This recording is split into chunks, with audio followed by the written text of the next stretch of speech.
Hello दोस्तों, कैसे हो आप लोग। स्वागत है आपका आपका चैनल प्रतिष्ठा में। दोस्तों, ये क्लास आपके लिए बहुत ही महत्वपूर्ण होने वाला है, क्योंकि आज यहाँ पर आपको स्किनर महोदय, उसके बाद सीएल हेल और दोस्तों इसके साथ साथ हम यहाँ पर पावलॉग।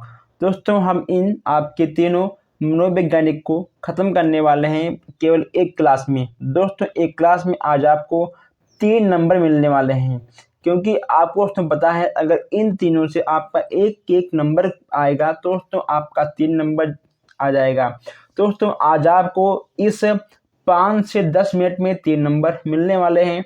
दोस्तों, हमने अब तक जितने भी क्लास आपको दिए हैं मनोविज्ञान के, सब क्लास आपके 5 से 10 मिनट के बीच में हैं, क्योंकि दोस्तों हम चाहते हैं कि आप लोग थोड़ा थोड़ा लिखते हुए समझते हुए आगे बढ़ते रहिए। अब दोस्तों यहाँ पर हम देर न करते हुए चलते हैं, देखते हैं पहला क्वेश्चन। मैं क्लास को स्टार्ट करने से पहले हम एक ही बात कहेंगे, अगर आपने अभी तक चैनल को सब्सक्राइब नहीं किया तो सब्सक्राइब कर लीजिए, वीडियो को लाइक करिए प्लस शेयर करिए। और दोस्तों यहाँ पर हम देखते हैं सबसे पहले आर प्रकार। दोस्तों, अगर पूछ ले आपसे कि आर प्रकार किसका है या फिर किसने दिया है, तो आप क्यों जाएंगे BF स्किनर महोदय। दोस्तों, इनका प्रयोग, ठीक है, इनके प्रकार और प्रयोग पूछ लेगा। दोस्तों, इनका जो प्रयोग था वह चूहा था दोस्तों, और ठीक है था इनका कबूतर। चूहा और कबूतर इनका दोनों प्रयोग था। अब दोस्तों इनके हम कुछ सिद्धांत पे आते हैं। क्रिया प्रसूत का नियम दोस्तों किसने दिया था? ये थे आपके स्किनर महोदय। क्रिया प्रसूत अनुबंधन का सिद्धांत किसका है? स्किनर महोदय का है। दोस्तों, चूहा क्या है? चूहा आपका अनुक्रियाकर्ता होगा, ठीक है। अनुक्रियाकर्ता आपका कौन होगा? आपका चूहा होगा। भोजन दोस्तों आपका क्या होगा? भोजन आपका होगा पुनर्बलन। भोजन को यहाँ पर पुनर्बलन दोस्तों क्यों कहा गया है? जब चूहा एक पिंजरे में बंद था तो दोस्तों उसके सामने भोजन रखा हुआ था। चूहा भोजन को पाने के लिए वह दोस्तों पुनः पिंजरे से बाहर निकलने के लिए अपने दोस्तों अपनी बुद्धि, अपने शरीर का उपयोग करके दोस्तों बार बार वह पुनर्बलन कर रहा था। इसीलिए यहाँ पर भोजन को नाम दिया गया है पुनर्बलन का। दोस्तों, वह भोजन के लिए अपने आप को पुनर्बलन कर रहा था, इसलिए वह भोजन आपका पुनर्बलन के कार्य करेगा। अब यहाँ हम देखते हैं अनुकरण। अनुकरण समायोजन सबसे पहले पुनर्बलन का सिद्धांत दिया था। तो दोस्तों, अनुकरण आपका आएगा स्किनर, समायोजन आपका आएगा स्किनर।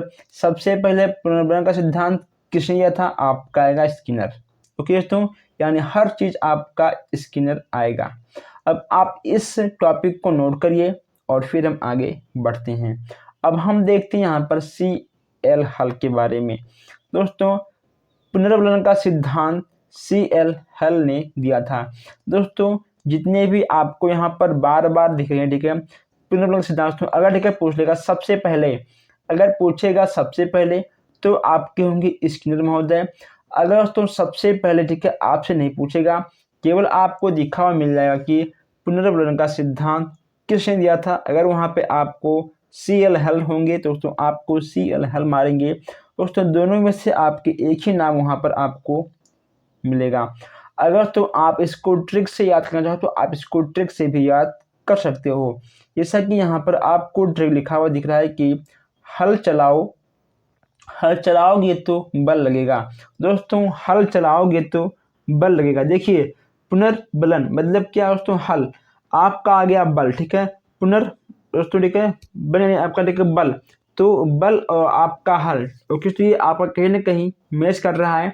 तो जहाँ पर भी आपको बल दिख जाए, अगर वहाँ पर CL हल है तो आपको CL हल ही मानना है। अब यहाँ हम देखते हैं नेक्स्ट क्वेश्चन। पुनर्बलन को महत्व स्किनर ने दिया था सबसे पहले, आपको पता है, अभी हमने ऊपर इस बारे में बात की है। प्राणी सही क्रिया कर रहा है तो तुरंत पुनर्बलन देना चाहिए। दोस्तों, यह किसने कहा था? यह कहा था स्किनर महोदय जी। जैसे कि मान लो दोस्तों आप किसी क्लास में टीचिंग कर रहे हो, अगर आपने किसी बच्चे से कोई भी क्वेश्चन पूछ लिया है, अगर मान लो उस बच्चे को वह क्वेश्चन पता है लेकिन वह सोच रहा है और वह कुछ कुछ बोल रहा है, ठीक है, तो आपको दोस्तों उसको कहना चाहिए कि हाँ हाँ आप बोल सकते हो, आप बोलो, ठीक है। तो उसको मोटिवेट करिए ताकि वह उस क्वेश्चंस को बोल सके। यही होता है आपका पुनर्बलन दोस्तों, ठीक है, बल देना, ठीक है, बल देना। अब यहाँ हम देखते हैं पावलॉग, यानी आपका इस प्रकार, पावलॉग जी ने आपका इस प्रकार ही दिया था दोस्तों। अब यहाँ पर अधिगम का सिद्धांत दोस्तों, अब यहाँ पर हम कुछ अधिगम के सिद्धांत के बारे में देखते हैं। अधिगम का सिद्धांत आपका पावलॉग के अंतर्गत आएगा। अब यहाँ देखिए आपका अनुक्रिया, उद्दीपक और अनुबंधन, अनुक्रिया, उद्दीपक और अनुबंधन, ये सब आपके पावलॉग के अंतर्गत आएंगे। पूछ लेगा आपसे कि अनुक्रिया का सिद्धांत किसका था, पावलॉग का। उद्दीपक दोस्तों पावलॉग का। अनुबंधन किसका था, आपका पावलॉग का। उद्दीपक आपका क्या था, भोजन दोस्तों, ठीक है। आपका उद्दीपक क्या था, आपका था उद्दीपक भोजन। अब यहाँ हम देखते हैं कुछ और टॉपिक। अनुबंधन के जनक दोस्तों कौन थे, आपके पावलॉग जी थे। पूछ लेगा आपसे कि अनुबंधन के जनक कौन थे, आपको टिक करना होगा पावलॉग महोदय।